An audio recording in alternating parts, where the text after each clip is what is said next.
My name's Rob Howden. I'm originally from Cambridge, Ontario, in Canada. Well, I'm the voice of the Mazda Road to Indy. So the great thing about the business I have is that's kind of one component.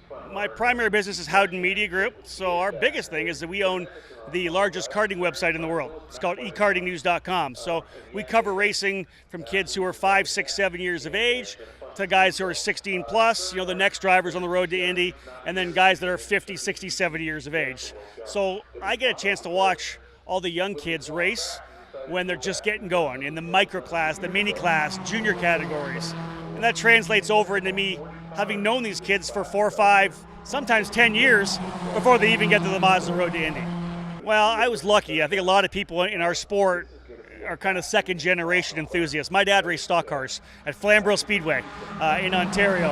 And I was at the race, my first race, the Saturday night in my mom. I was born on Sunday. I was back the next Saturday. So the sound of stock cars is something that soothes me. And I went to stock car races with, watching my dad race for probably the next 15 years. I wanted to be a race car driver like so many other people. I wanted to be a race car driver, but there was no money there. I loved the announcers. I always loved that guy that was able to fire you up, and he would talk about what the drivers that were coming out. And so when I was a kid, I would, I had a little tape recorder, and I would, in my bed when I was supposed to be asleep, I would be announcing my own races. I would call these races of these drivers that I loved and put it into my tape recorder. So I loved the announcing side. I actually got away from it. I didn't, it's one of those things where in stock car racing back then, in kind of the early 80s, mid 80s, there was only a couple racing magazines. There was Stock Car Racing and Circle Track. So how was this kid out of Cambridge, Ontario going to be the editor of that magazine? I'd love to be an editor of a magazine.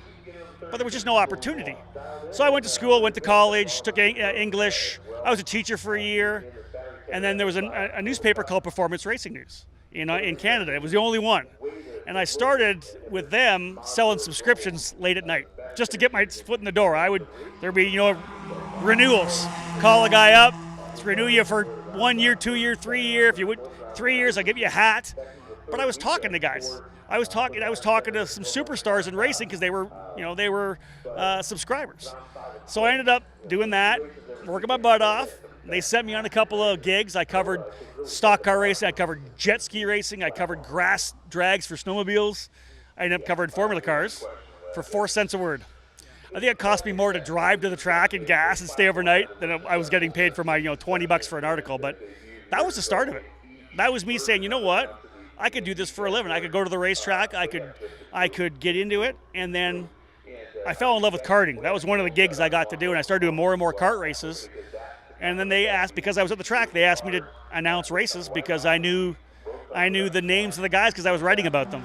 And it really started there. Probably 1995 or 96, I started announcing races.